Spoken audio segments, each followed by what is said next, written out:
It is about India-China relations. So in which subject you will be seeing about this India-China relations? Yes, from GS paper to under international relations. Okay, do we share direct boundary with this China? Yes. So it comes under India and its neighborhood relations.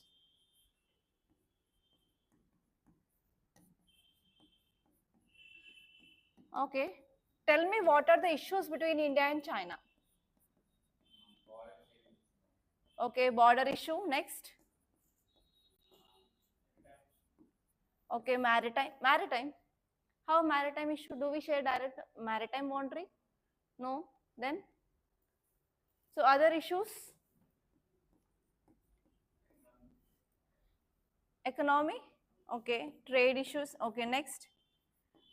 So China is going for trade weaponization.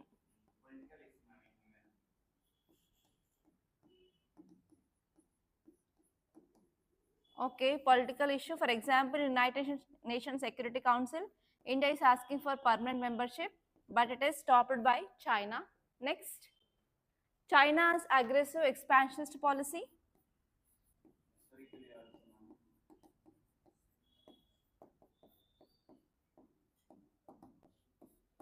China's aggressive expansionist policy. Next. So do we have any land border issues in the recent past? Not Taiwan, it is Doklam. Doklam issue in 2017 and recent LAC issue in 2020, and recently we had talks regarding this disengagement at this region, and till now there is no full disengagement which happened. Apart from this, do we have any issues with China? Trade issue, okay, security issue, because there are some reports which are saying that China is providing arms to fight against government of India in this northeastern states. Next. Next. So can you please tell me areas, especially in this Chinese border, in which areas we are having dispute?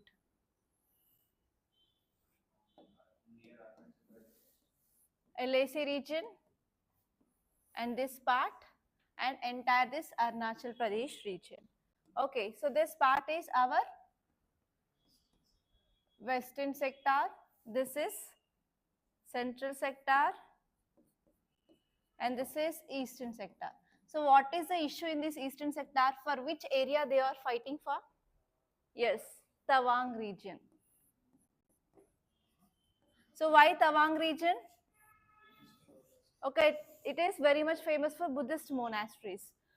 Okay, so tell me one more important thing, like what are the steps taken by the taken by China to occupy the regions in this eastern sector?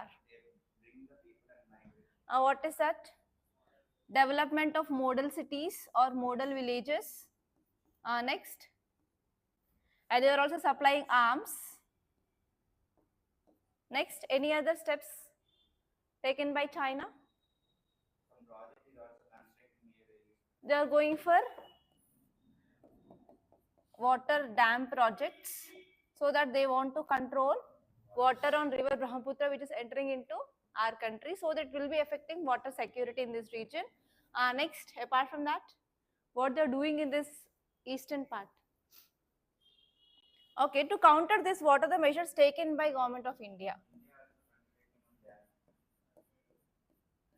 Vibrant village program.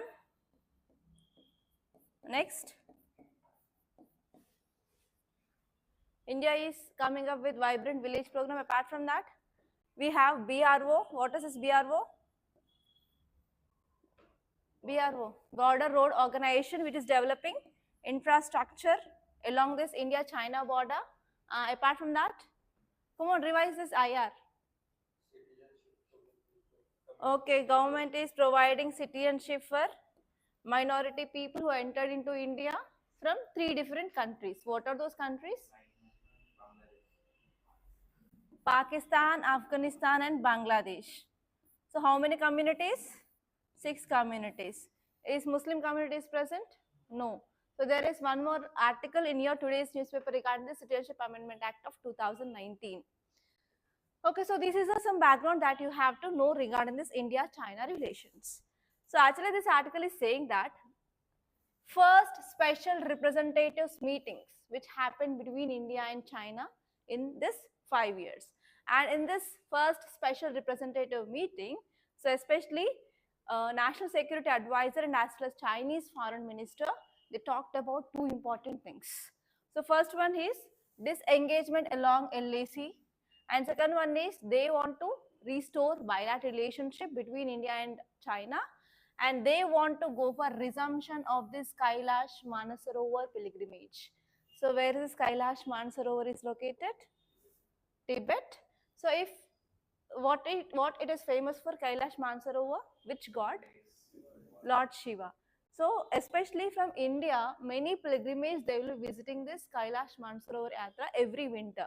So why? Because during this winter, water will be converted into ice. So for that solid form of water, so people will be offering these prayers. So for this, we need compulsory permission from the China so that our pilgrims of India will be moving to that. So the talks had been stopped regarding this Kailash Mansarovar pilgrimage between India and China. So again, they are going for resumption of this Kailash Mansarovar pilgrimage. And I want to ask you one question. So pilgrimage, why it is important? For preserving of our culture and heritage, right? So with which countries we need to have the talks for ensuring India's culture and pilgrimage, or else India's culture and heritage? India and China, and another country? India and Pakistan. So what is that pilgrimage center that Indians want to visit in Pakistan? Recently we had that in news. Kartarpur corridor? Yes. So which is that temple? Sixth temple. What is that name? Nana. Recently that is in news. Come on, revise that. So here in international relations, even if you want to add one dimension, you can add about protection of our culture and heritage also. For this also we need to have good bilateral relations. For example, India, Pakistan for this Kartarpur corridor, and India and China for this Kailash Mansarovar Yatra. Clear? So now let us see some important points that you have to remember. So first one here is, yes, because of this resumption of talks, which signifies that there is potential thaw. So in international relation and world history, you will be coming with this word thaw. What is the meaning of thaw? I already said in one class. Thaw means what? What is thaw? So if you are having any conflict between two countries, so if you are not having issues, okay, if we are having very less tensions during that period, that is called as thaw. Okay, thaw is nothing but it is like a cool and peace relation between the two countries. So actually, if you're having this kind of resumption of talks, then we can understand that there is potential thaw in the relations after prolonged period of tensions. Okay, and we are prioritizing dialogue over the conflict. So even our Prime Minister said in many occasions that rather than going for conflict, we have to go for dialogue. So this is one example that you can add there. So we are going for resumption of talks between India and China now, so that we are prioritizing dialogue over conflict.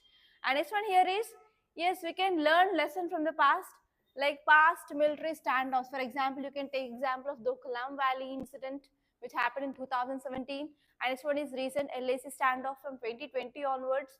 So which highlights that a mutual recognition of the need for effective conflict management strategies. So when you are having this kind of issues, is obviously we need to have proper dialogue, okay, proper place for resolving the conflicts, so that we can prevent future escalations. And even one more issue between India and China is border security issue. So we have to focus on maintaining of peace at this LAC region, so that it indicates both countries, they will be understanding the critical role of stability. So if we are having peace and security across this border region, then what happens? We can decrease our defense spending, and we can increase the standard of living of the people who are living in this region, and we can also ensure the trust between the people at this border region and as well as government of India or Chinese government. So like that, we need to have the border security. So whenever we are having this peace and stability across the border, even the bilateral relation between these two countries will be also in a good pace. And next one here is, whenever we are focusing on this resumption of talks, especially regarding this kind of culture, then it will be also improving people to people contact as well. And next one here is, we can also restore this political trust, because whenever we are having this confidence building measures, so that we can enhance cooperation as well as we can reduce suspicion between these two countries. Okay, so that is the thing that you have to remember.